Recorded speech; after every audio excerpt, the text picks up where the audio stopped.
And welcome back to Tampa Bay's Morning Blend. During this time of COVID, many people may be feeling lonely, maybe feeling down, and looking for some inspiration or a positive message.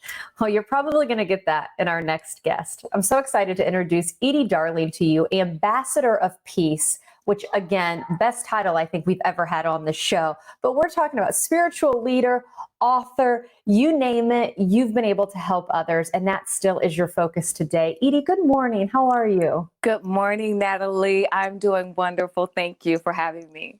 I'm so excited. Again, Ambassador of Peace, not just a great title.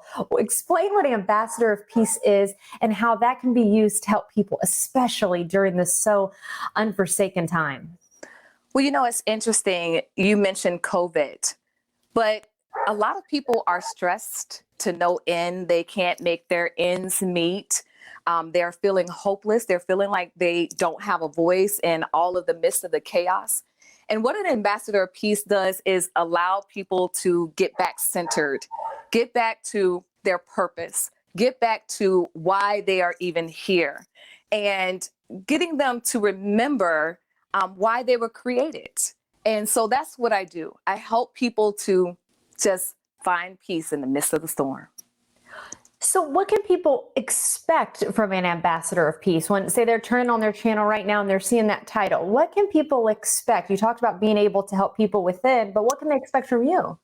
So as an ambassador of peace, I cannot and I will not turn a blind eye to the dispariting differences that are currently facing our community today.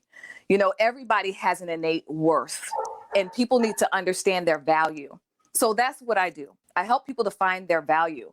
And knowing that someone is willing to come on and have these conversations with individuals who have power to make changes, because there's been a huge, I'll say, sense of non-trust with leaders, so to speak, or people, the divisiveness that people feel that there's such great division.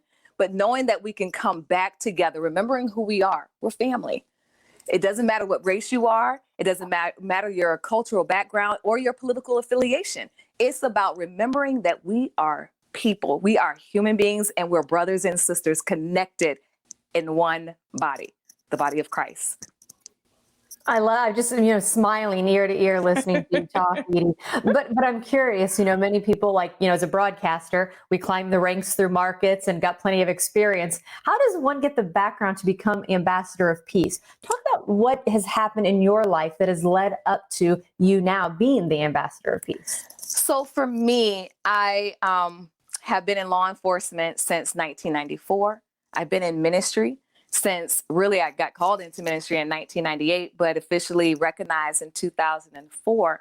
I've been a senior chaplain in the Department of Detention and Corrections, serving individuals who found themselves incarcerated and wanting to reconnect to the spirituality of whatever God that was that they were trying to connect with, and being able to understand them where they are and meet them where they are. And that's what I bring to the table. Edie, let's talk a little bit about that, about your time working in law enforcement, especially as that senior chaplain. Talk about the community and maybe bridging the gap right now, because we're seeing so many gaps in different ways. And I know there can be a gap sometimes with the community and law enforcement, especially in today's world.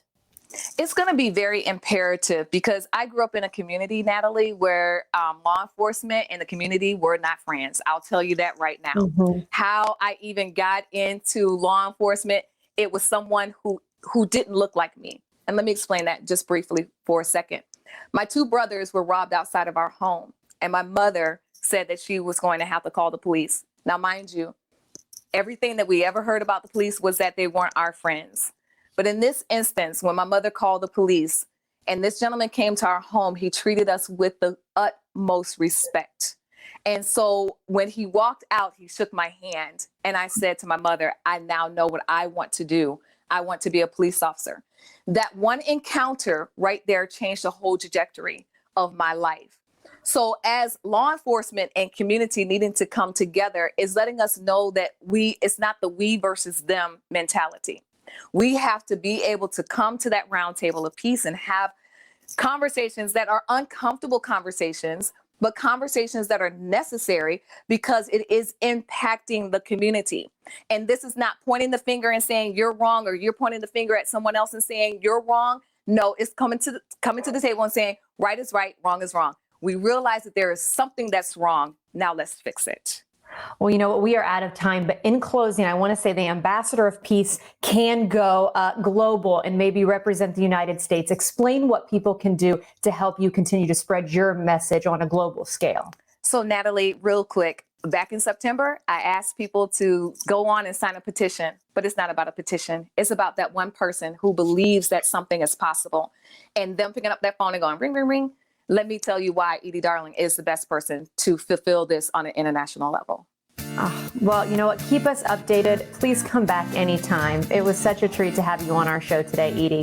Thank you so much, Natalie. Stay safe, okay? And stay in touch.